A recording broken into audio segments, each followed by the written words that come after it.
Welcome to the Carnivore Cast, a podcast focused on the carnivore diet and lifestyle, with practical advice from successful carnivores, citizen scientists, and top researchers.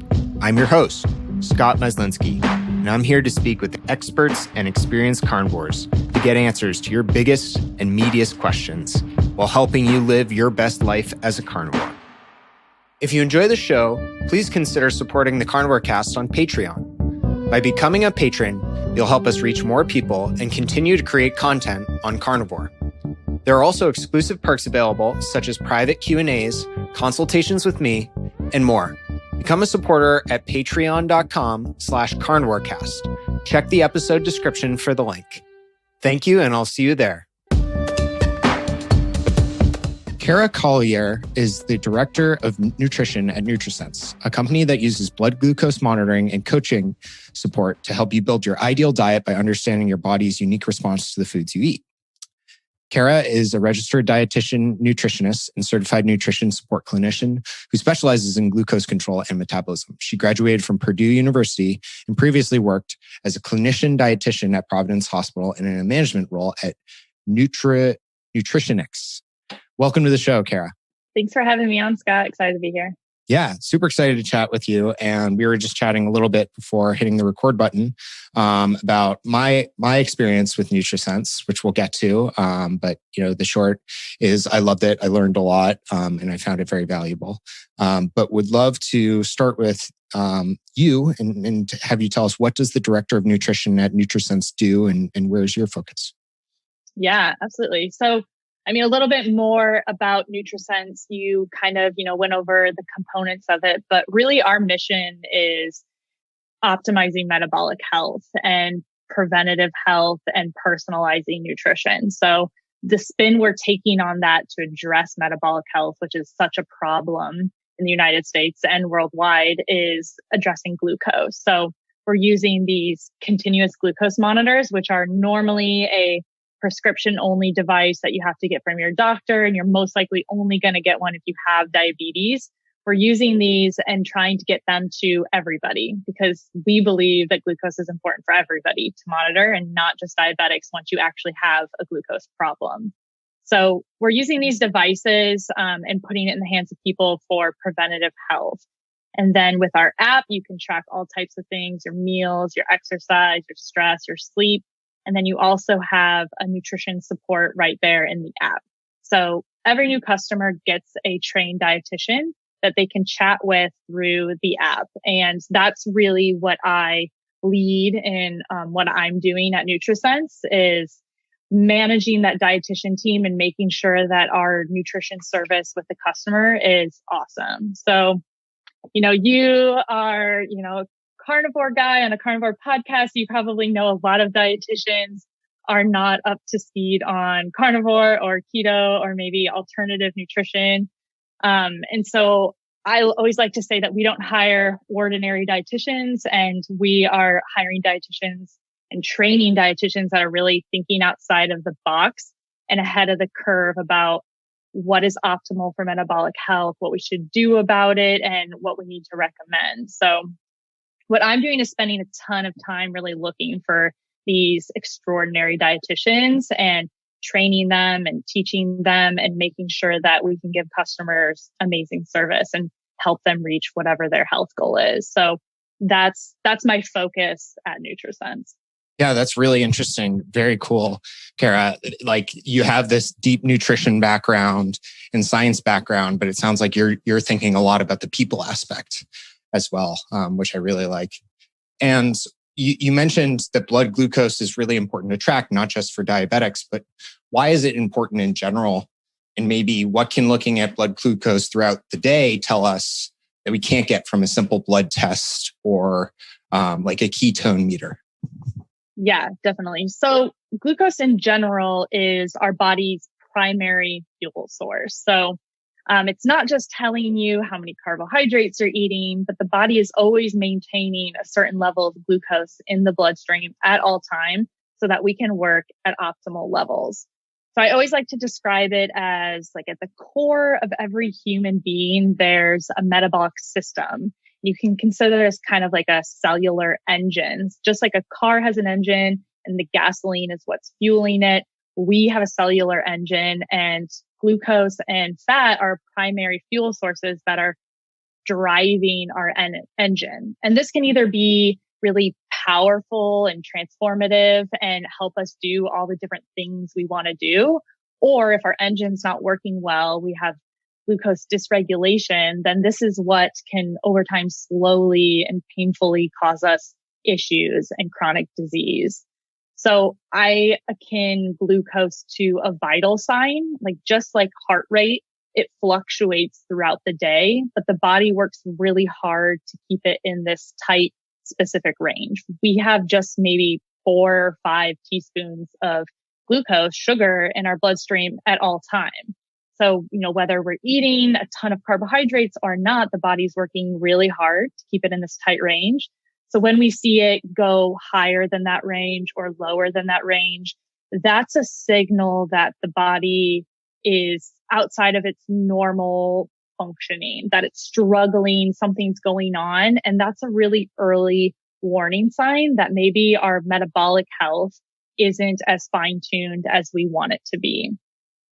So glucose is fluctuated, those highs and those lows by everything we're eating, not just carbohydrates, but also stress, sleep, fasting, gut health, all these other reasons that we'll dive into. But when it tells you such a holistic view of your health, it's much more valuable than, just telling you what's happening with your diet or with carbohydrates. So glucose is this metric that opens up all these doors to get a real inside look of how your body is functioning and where we need to focus on and what needs to be worked on.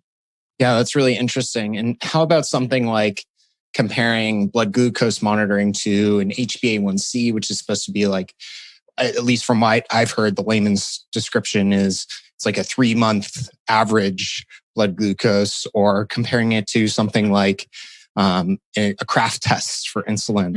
How would you compare those in terms of, predictive value of metabolic disease and things like that? Yeah. If you're getting like a standard test at your doctor's office or, even at home labs, you will most likely get a fasting glucose value and that hemoglobin A1C. So fasting glucose value, it's useful. It gives us some information, but at the end of the day, it's only telling us what's happening in a fasted state. So it's just a small snapshot in time, and it's not really giving us the whole picture. A lot of the day we are in a semi-fed state. And so we want to know what's happening there as well. So that's where that metric falls a little short. Oftentimes you can have a normal fasting glucose and you're having crazy glucose responses to meals. Whereas maybe you have a higher fasting glucose value because you have some stress going on or something cortisol related. But then, glucose values for meals are looking great. So it misses a lot of information there. And then with hemoglobin A1C, it's just like what you said. So essentially what it's measuring is how much sugar is stuck to your red blood cells, like how much sugar glucose is glycated on a red blood cell. And your red blood cells live about 90 days. So it's telling you on average how much sugar is in your bloodstream the past 3 months. So this is useful, but it still also falls short. Again, inherently an average is only telling you what's happening in the middle of the road. It's not telling you how high your glucose is going or how low it's going. We're not catching any sort of swings or nuances in your glucose values. We're just seeing an average. So you could be shooting up to 200 every day at lunch, breakfast, and dinner, and we would never know if your average was actually normal. So that's one thing about an A1C that is helpful, but still not telling us really a whole picture. And then the other thing is it just has some flaws inherently. So it's making that assumption that your red blood cells live for 90 days, which isn't always true. So in cases like anemia, blood loss, smoking, even a low carb ketogenic diet can alter the red blood cell life. High glucose values can also alter red blood cell life. There's many different factors that can cause somebody to maybe have a red blood cell that doesn't last 90 days, but lasts maybe 70 days or 120 days, which is then going to give an incorrect estimation on your A1C. So it could be higher than true value or lower than true value. So when this has been studied, it tends to only have about a 50% sensitivity of actually predicting true average glucose values. So it gives us a good rough estimate, but it falls pretty short overall. The Kraft assay is actually really useful. It's just not routinely done, and it's a little bit more intrusive. So what this is doing essentially is you're doing an oral glucose tolerance test, which is you're consuming about 75 grams of pure glucose, and then you're getting your glucose measured every 0, 30, 60, 90, 120 minutes, but you're also getting an insulin measured. So this requires you to sit at the doctor's, drink this glucose drink, and then be measuring these values, every 30 minutes for 2 hours. So most doctors are not doing this, and they don't have the time to sit down with you and measure this for 2 hours, or, maybe a lab technician, but most offices don't have this capacity. If you do get it done, it is helpful because it tells us both what your glucose is doing in a postprandial state and your insulin, which is really interesting and tells us a lot of information, but it's rather invasive and it's just not routinely done. So a CGM, on the other hand, is the only device we have, the only way to know what's happening with your glucose 24/7. And so just the inherent nature of having continuous data gives you insights that you would never normally know. So these devices, you stick it on the back of your arm and it stays there for 2 full weeks. So for 14 days, you're getting 24/7 data.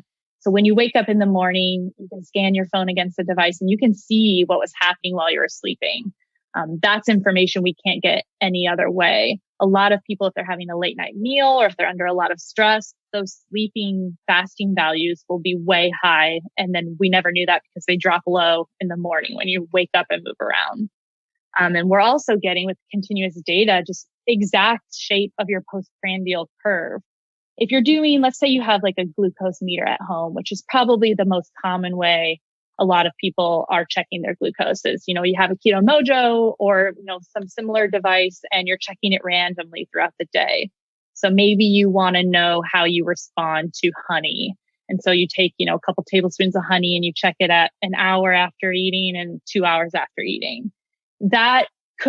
You could catch how high your glucose went, but for many people who are insulin sensitive, fairly healthy, their glucose is spiking within the first 30 minutes and then coming back down.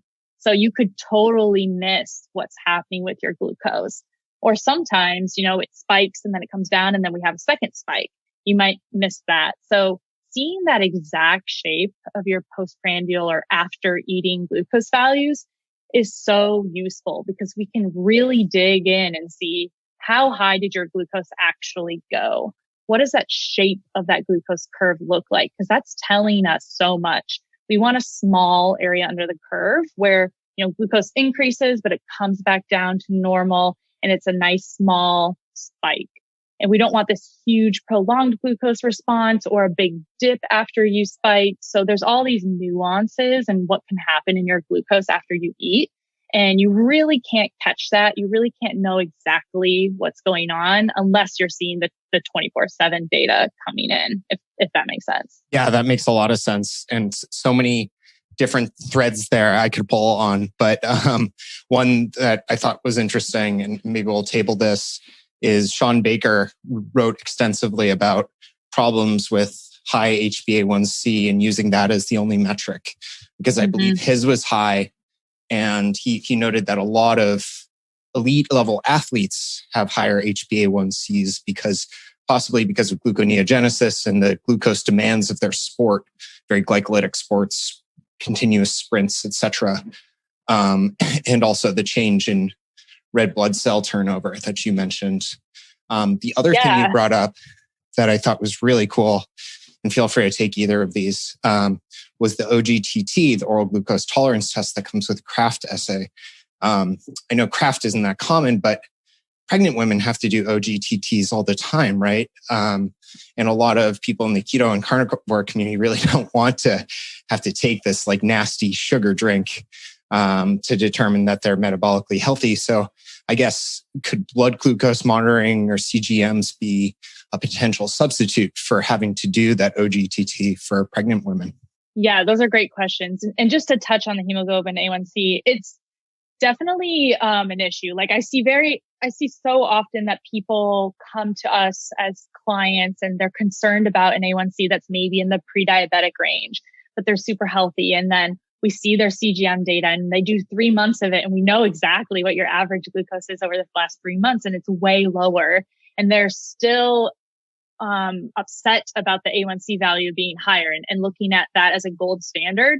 So I do want people to know that it can have, plenty of flaws. There's lots of instances where it's slightly higher than is matching on a CGM data. So it's not perfect by any stretch of the imagination. But you're right. So it is required when you are pregnant, I think around 20 weeks or so, that you have to do an OGTT. And I would say 99.9% of the time, they're probably not also measuring insulin along with that.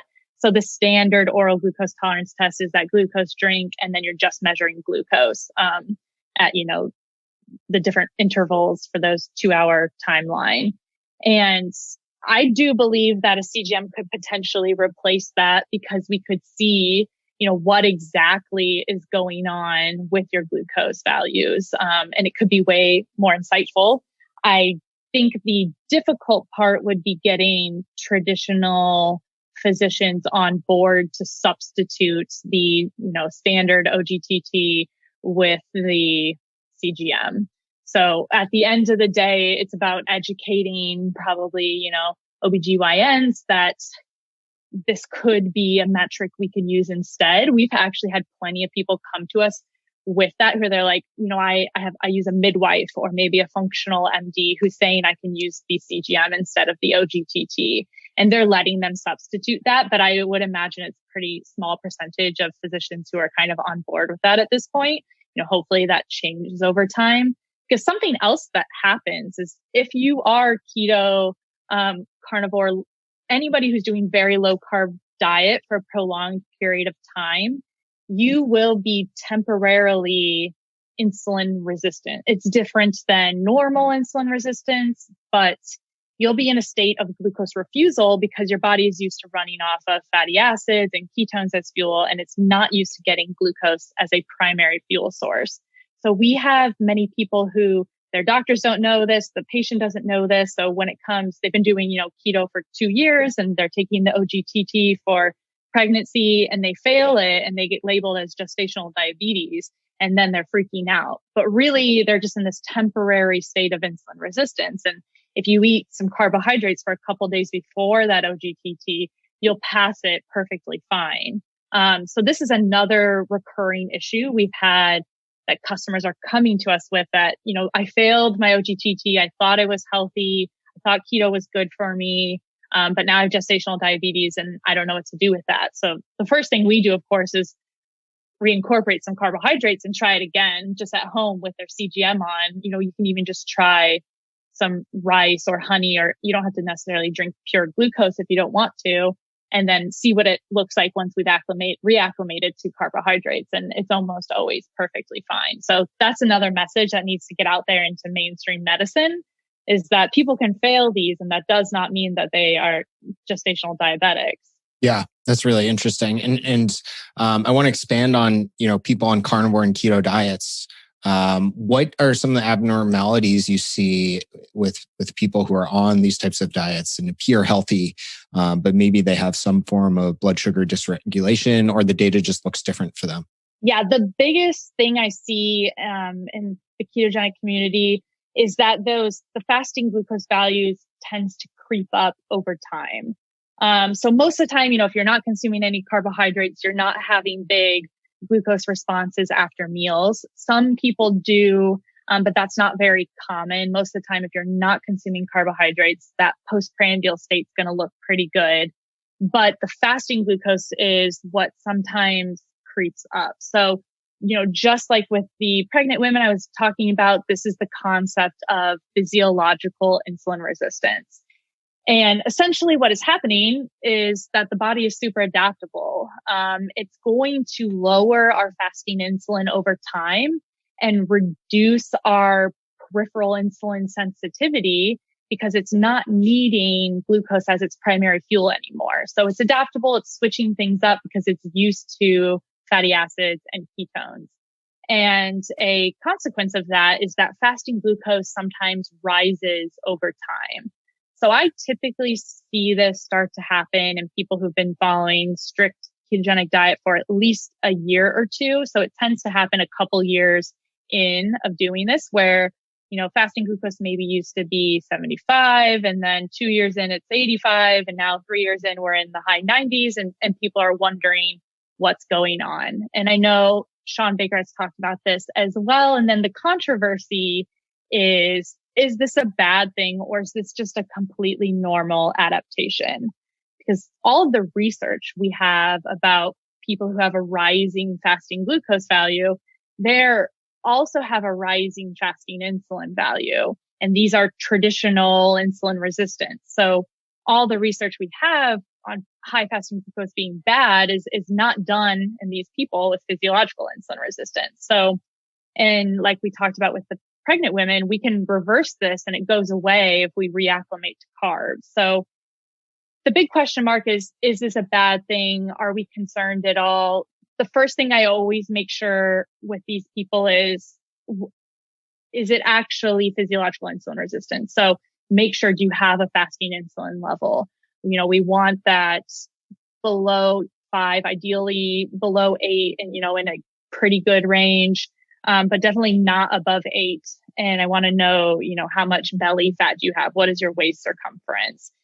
Blood pressure, HDL triglycerides. So checking these other metrics to make sure it's not true insulin resistance. And then also addressing the biggest reasons that fasting glucose might rise, which is stress and poor sleep. So those are the two biggest factors that people tend to see a rise in fasting glucose values because it's triggering the body to create new glucose because of the cortisol release and the adrenaline release that comes with a state of chronic stress.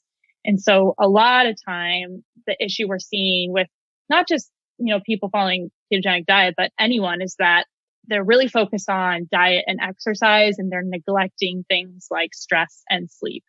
I think it's easier for people to follow a specific diet because it's black and white. This is what I eat. This is what I don't eat, but it's harder to address things that feel less tangible, like stress management and optimizing sleep and things like that. So long story short, with the physiological insulin resistance, we don't really know at this point in time if it's a bad thing or if it's just a natural adaptation. I'm not too concerned about it, honestly, but some people get very fixated on this number. And then to prevent that or lower the fasting glucose values, strength training helps a lot. That's number one thing. Our folks who are following long-term ketogenic diet who do a ton of strength training, they don't see this effect.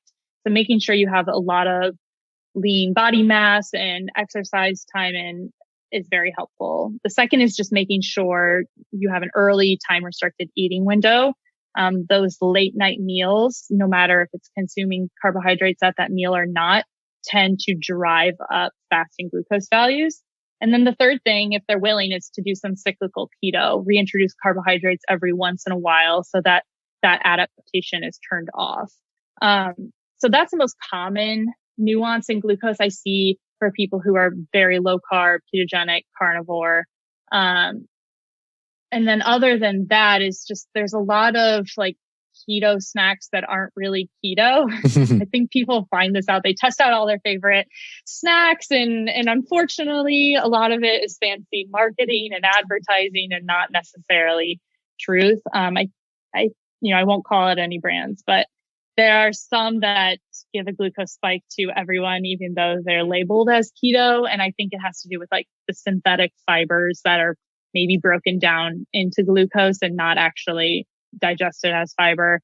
And other issues I see are just because you're not consuming any carbohydrates doesn't mean that your glucose is going to be optimal or that you're going to lose weight. So I see a lot of people who are eating fat bombs all day or pork rinds all day and they're not losing any weight and their glucose is kind of at a steady 100 all day, but it's never going down to that fasting range of 70 to 90. And that's because we're always, providing exogenous energy. Even if we're at higher levels of ketones and we're consuming, this fat all day, the body's never going to tap into these other stores or go into this fasted mode if we're always consuming like fat all day. So it's really figuring out that fasting window as well and not just the macros. A lot of people ask me about how to make liver more tasteful and how to cook it or incorporate other organ meats on carnivore. Optimal Carnivore can help you do just that with their grass-fed organ complex. It was created by carnivores for carnivores. They start by sourcing 100% grass-fed organ meats from New Zealand, gently freeze-drying the organs and encapsulating them into convenient bovine gelatin capsules. Just 6 of these capsules a day is the same as eating an ounce of raw organ meat. I personally take these every single day, as does my wife. Even though we both eat liver and other organ meats, our ancestors would have eaten the whole animal. And this unique blend has 9 different organs, including beef liver, brain, thymus, kidney, spleen, etc. And I think it's great to get a daily dose of these organs when you can. So it covers all your bases, whether you're at home or traveling. What's also cool is they plant a tree for every product sold, which helps the environment. So visit www.optimalcarnivore.com/carnivorecast and use the code carnivore10 to receive 10% off your purchase. Thanks, and back to the show. A lot of gems there, and certainly seems like you've learned a ton from the vast amount of data and client experiences you have at NutriSense. One thing I encounter all the time is people trying to do OMAD or intermittent fasting and having these huge meals, carnivore or keto meals after dark or just before bed, because it's very convenient for their lifestyle. I mean, I can understand it. I did it for a while. Fasting through the morning, maybe you drink coffee, or you're just not hungry. And then you come home, you cook a big meal, and eat a ton. And, it's interesting that it can still have, really negative, implications for your blood glucose patterns, even if you're not eating carbohydrates. Yeah, absolutely. And this is actually an area that was really, really interesting to us once we started to see more and more data.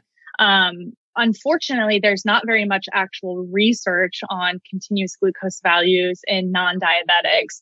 Most of it is done in diabetics. So the question of what's normal, what are traditional patterns, what type of things affect our glucose values, a lot of this wasn't known when we started this. But now we've seen thousands of customers, thousands of data points where these trends start to become really apparent. And one of those was around this OMAD style of eating, and specifically with gender differences. So I started to see the pattern over and over that many females were not responding very well to OMAD, especially if their meal was later in the day, which it almost always is, which I totally understand.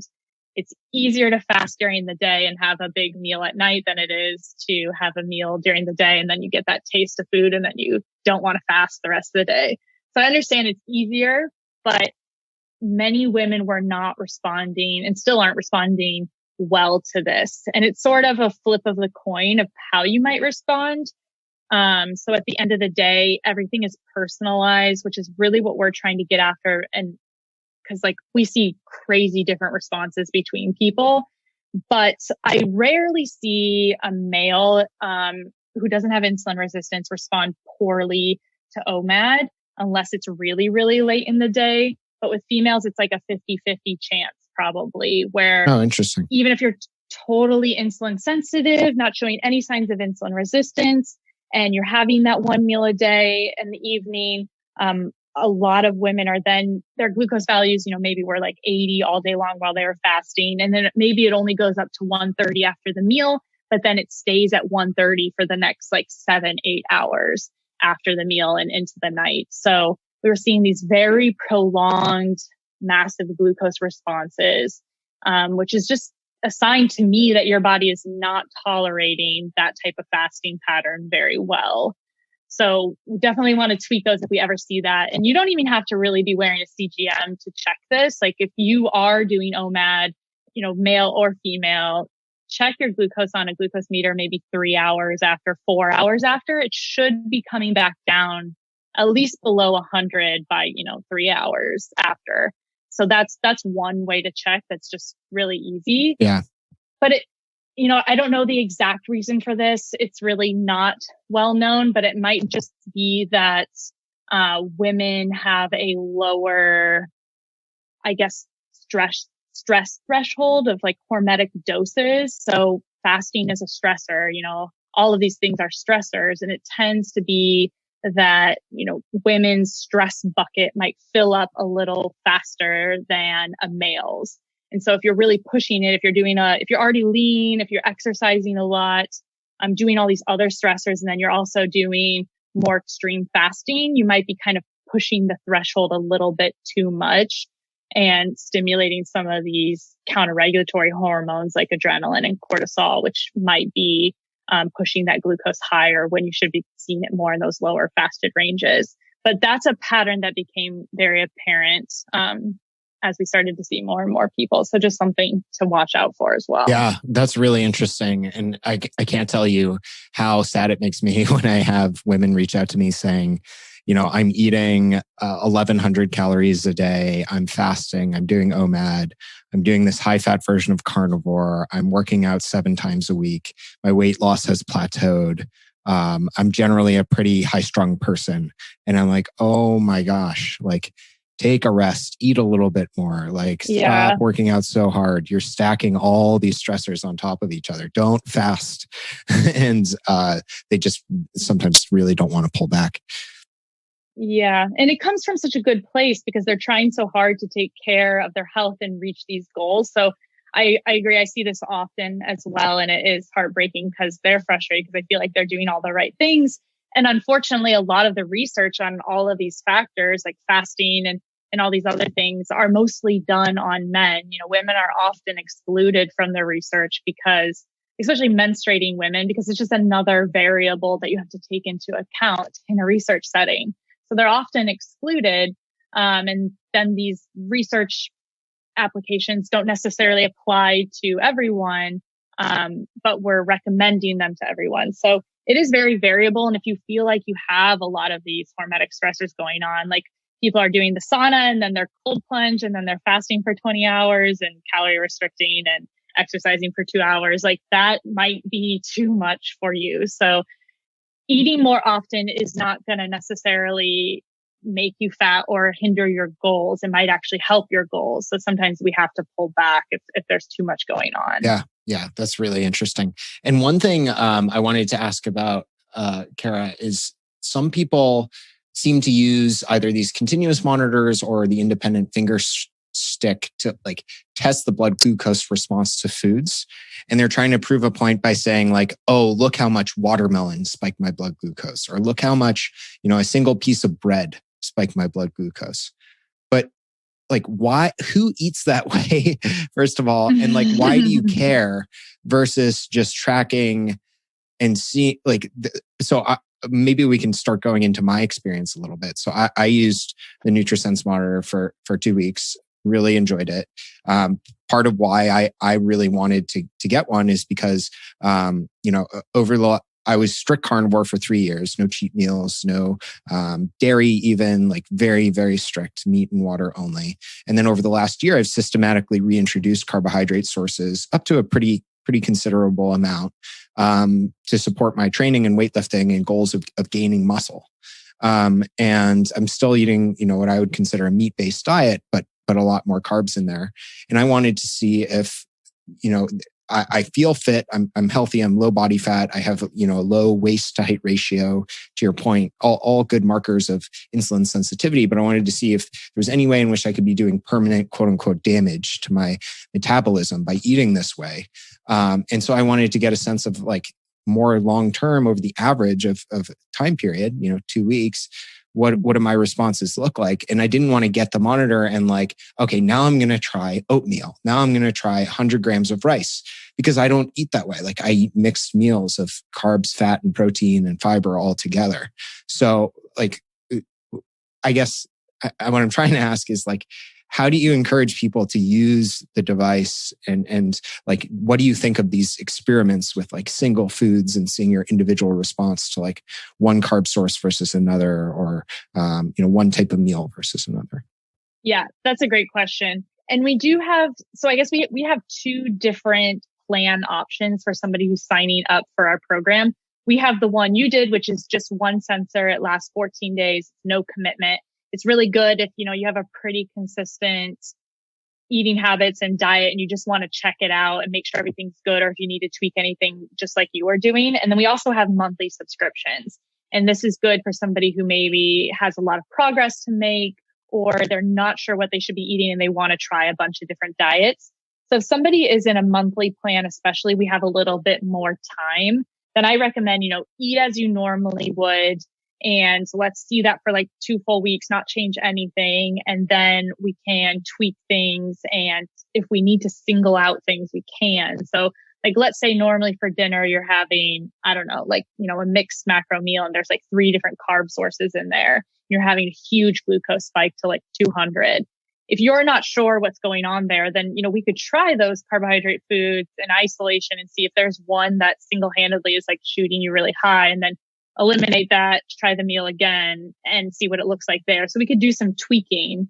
But if you're in the 14-day, it's also helpful just to eat what you normally do, like you said, because that's what you normally do. So we can isolate out things if you're really curious about specific foods, but then you also want to try, like, let's say you're really curious about white rice. So you could try it on its own, but then you should also try it like you're going to eat it normally. So maybe with a steak or, in whatever format, because that's going to change your response. And, having it with protein and fat is going to most likely blunt that glucose response.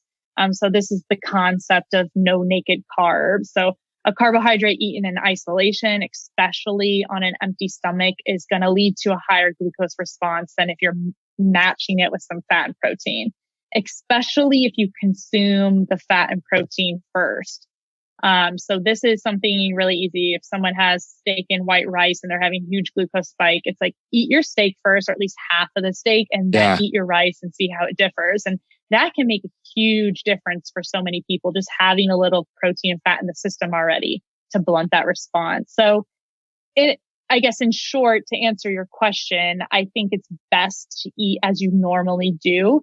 But then if you're really confused about a meal or you're not sure how to tweak it to make it better, then we can start singling out some things to figure out what maybe is driving that response, and tweak portion sizes or the format of the food or the order of your macros. There's different things we can play around with to improve that postprandial response. And it just kind of, depends on what the meal looks like. Yeah, that's really interesting. And so let's dig a little bit into my data. What are some of the things that you would look at to see like what my metabolic health looks like, and how are my scores? How did I do? Be brutally honest with me. And we were talking a little bit before we started recording, and I'm not just trying to make you feel good. Like, your glucose data was wildly impressive. Like, I've seen a lot of this, and normally we see poor glucose control when people start to consume like above maybe 300 grams of carbs in the whole day. I always make the joke that like standard American diet nutrition guidelines recommends 45 to 65% of your calories from carbohydrates. And I've never seen somebody actually eat that many carbohydrates and tolerate it well. But I think I can't say that anymore because you basically did. Yeah. So you were testing pretty high carb and you responded phenomenally. So we're looking at 3 metrics. Like, one is that fasting glucose value. What does it look like while you're sleeping, when you wake up? Fasting is technically at least 8 hours without food. So, more of that morning hours. And yours, I think for the most part, was between about 80 and 90, which is considered optimal. So we're looking at a range of 70 to 90. 90 to 100 would be considered normal in traditional medicine. but there's quite a bit of evidence to suggest that we actually want it below 90 most of the time. So that's what we're aiming for. So you looked good there. And then those postprandial spikes. So you were asking like, why do we care if you had a spike from a food? We want that maximum glucose value below 140 most of the time. You know, if you're ketogenic and not consuming any carbohydrates, we would most likely expect to see your glucose below 120 most of the time. But for most people, below 140 is the optimal range. And we're aiming for this for multiple reasons. So again, in traditional medicine, they're not even monitoring maximum glucose value as a marker to look at because they're not looking at CGM data. So the only way you can know how high your glucose is ever going is by measuring it 24/7. So this is sort of a new area, but there's plenty of research to suggest once it's starting to go above 140, that's putting stress on the mitochondria. So your mitochondria, your cells have to process this glucose load. And when it gets a bunch of glucose at once, it's like putting that gas pedal all the way down on that in the car, in the engine, and it's going to produce extra reactive oxygen species and inflammation every time you have to have this big spike. Your body will take care of it. It'll get the job done. But if we're doing this over and over, you know, every morning at breakfast, you have a spike at 160, eventually that damage, the inflammation and oxidative damage is going to catch up with you. So what we want to see is below 140 most of the time. And so again, I don't think you ever went above 140. I think your max value was 132. Does that sound right? Yeah, I think that's right. I was just looking at where I had the data stored. I'll check. Yeah, so I think it was maximum of 132, which is really impressive for the amount of carbohydrates you were consuming. Or in the app, it actually says 112, but I'm not sure if that's okay. Right. It's like the summary statistics. Gotcha. Yeah. Yeah. And you can see a summary per day, and then you can also select a range. Yeah, that might be a daily one. Yeah, it might be a daily. But I don't think you ever went above 140, which is really impressive. So this really differs. If you have any signs of early insulin resistance, and this is another reason that CGM is so interesting and useful, is that you know, traditional markers like fasting glucose and hemoglobin A1C, they're very lagging in being able to catch early signs of insulin resistance. So most likely there's at least 10 years of damage being accumulated in the background before it shows up on markers like fasting glucose and hemoglobin A1C. So something like a CGM, we can catch these things really early as soon as we see an issue. You know, you can have someone consume a higher carbohydrate meal and look at what does it look like, that shape of the postprandial response. How high is your glucose value going? So these are very sensitive markers to identify early signs of insulin resistance. So that's why it's so interesting to see what's happening in this fed state. But your glucose values were excellent, even to high carb. We have people who they're very insulin sensitive, but for whatever reason, genetics, microbiome, they're just not as carbohydrate tolerant. You know, if you have a strong family history of diabetes, there are certain genetic SNPs that increase your intolerance to carbohydrates. Some people they'll consume 30 grams of whole food-based carbohydrates at a meal and they'll spike to 160. And they're doing everything right, but for whatever reason, they personally just don't respond as well to carbohydrates. So these are things where you really don't know unless you're measuring, which is why I think it's so important for everybody to know this data, because if we catch it early, if we know way before there's an issue that you don't respond to carbohydrates as well, or you don't respond to this particular carbohydrate as well, then we can prevent these chronic conditions that come with insulin resistance. A little bit of a tangent there. Kara, no, super interesting and very helpful. I think setting the general context for the audience. You talk about this like trade-off between area under the curve and spikes. You want like both, right? You want low area under the curve, and you don't want huge spikes. So someone I know, an individual who will not be identified,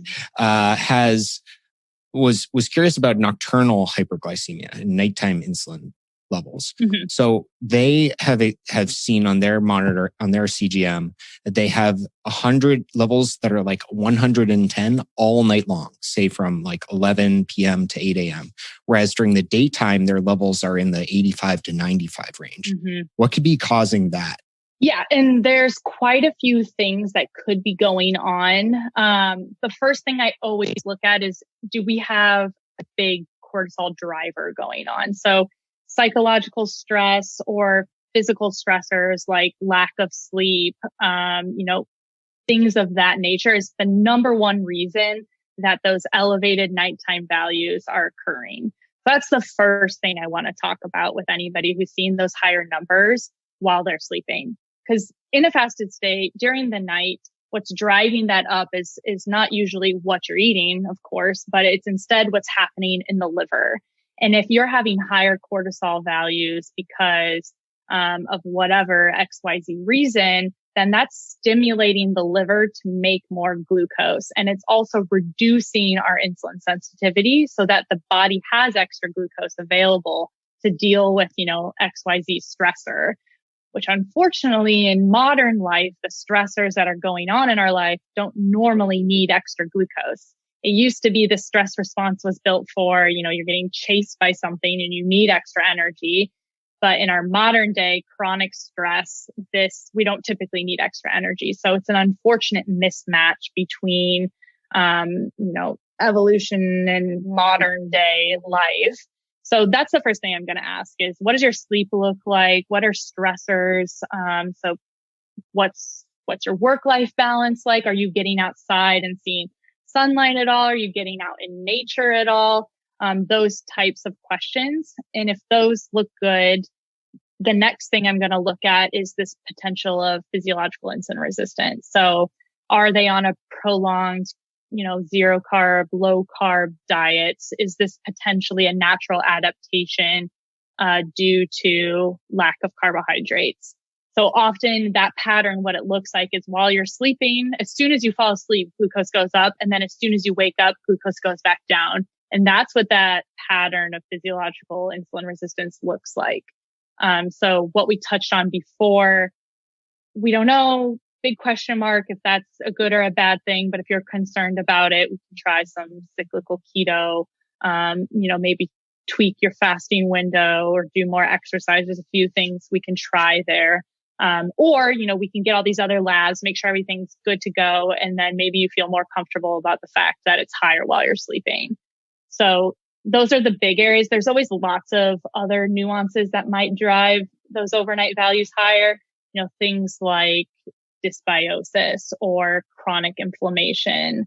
There's nuanced factors, but those are the big ones: stress, sleep, and then potentially physiological insulin resistance. Yeah, thanks. That's helpful. It's really interesting to me how so many of these non-dietary factors can contribute as well.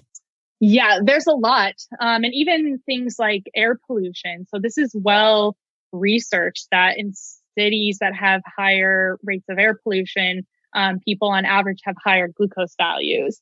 And this is affecting, the way our metabolic engine is running. And so when there's concerns like the wildfires that were happening, we want to make sure that we're indoors and we have the air filtration system. And because these type of factors can influence our glucose values. And then things like nutrient deficiencies, there's lots of nutrient deficiencies that could raise glucose values. The most common being vitamin D, which is the most common, nutrient deficiency. And then things like zinc and chromium. So there's lots to take into consideration here, which is why we include a dietitian who's trained on this to help, troubleshoot with people and talk these things through, because it's, our bodies are not simple at the end of the day. Whenever somebody oversimplifies something, that's usually should be a red flag moment that maybe they're either trying to sell you something or, they don't know what they're talking about, because our bodies are really complicated. There's always a lot going on with, human physiology and biology. And so that's why we really emphasize the human service, human component of this, to make sure that people are getting the most out of the information and the data and really understanding what's going on and know where to pinpoint or address issues rather than making false assumptions that, of what might be going on.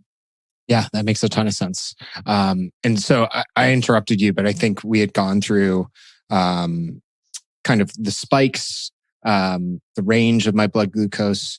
Another thing I found interesting was the standard deviation. Do you want to talk a little bit about that? Yeah. So standard deviation is a metric that tells us a little bit more about our glycemic variability.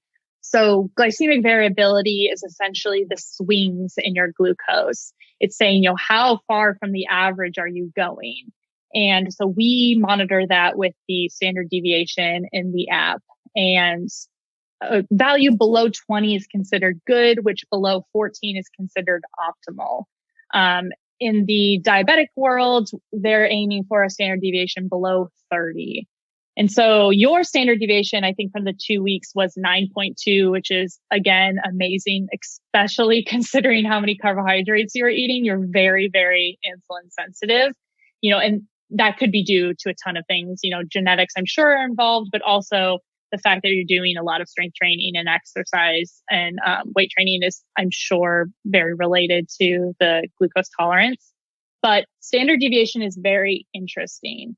There's a lot of research that a high glycemic variability, so lots of swings in your glucose, actually creates more oxidative stress and is an independent risk factor for vascular damage and cardiovascular disease than just sustained high glucose values. So if you're swinging from 70 to 200 all day, that's more detrimental than just being at 200 flat all day, which is really interesting. And again, there's no way to know your glycemic variability and standard deviation unless you're getting, continuous data from the CGM, because you just can't realistically calculate this from a glucose meter or any other metric.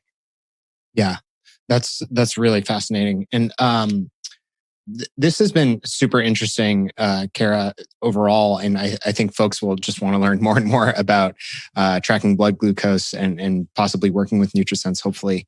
Can you talk a little bit more about, I guess, the company in general? What are some of the things that the company is doing to learn from the vast amount of data and client experience you have? What are some of the goals of NutriSense and yourself going forward?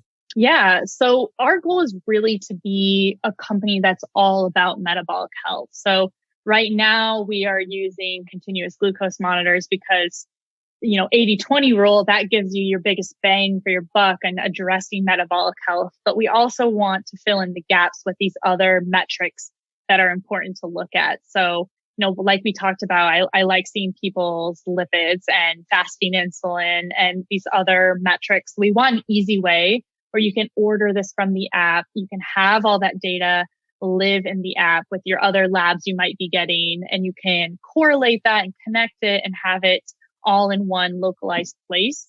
We recently partnered with Keto Mojo. And so we are making it more seamless to integrate your ketone data into the app. So you can see, the ratio of ketones to glucose. You can see all these different patterns that are going on. So you get a more holistic view of your metabolic health.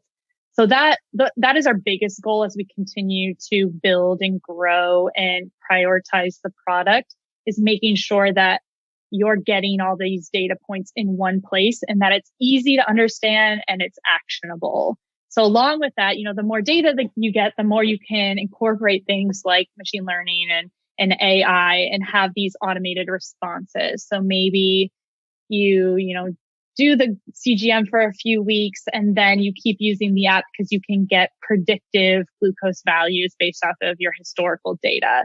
So eventually we'll have more of these automatic insights and predictive values as we just, get more data and more sophisticated software. So that's something we're looking forward to as well.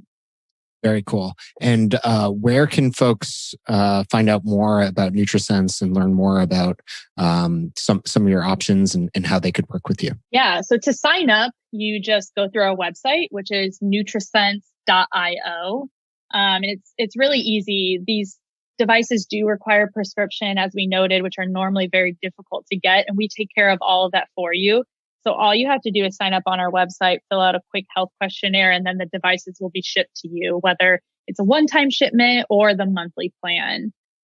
So the website is the best place. And then if people are just curious about more information related to glucose or nutrition or health, we're putting out a lot of content on our social media as well, which is just NutriSense.io.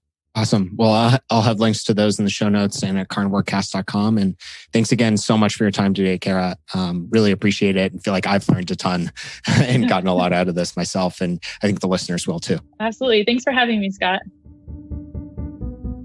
If you enjoy the show, please consider supporting the Carnivore Cast on Patreon. By becoming a patron, you'll help us reach more people and continue to create content on carnivore.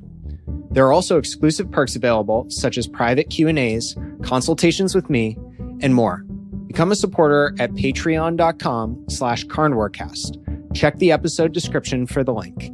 Thank you, and I'll see you there. Thank you for listening to this episode of the Carnivore Cast. If you enjoyed this episode, please review on iTunes. It really helps us out. And share it with a friend. What questions would you like answered? Or who would you like to hear from in the carnivore research community? You can find me on Twitter, Instagram, and Facebook at CarnivoreCast or go to carnivorecast.com. You can also email me at info@carnivorecast.com. I'd love to hear from you. Until next time, keep it carnivore.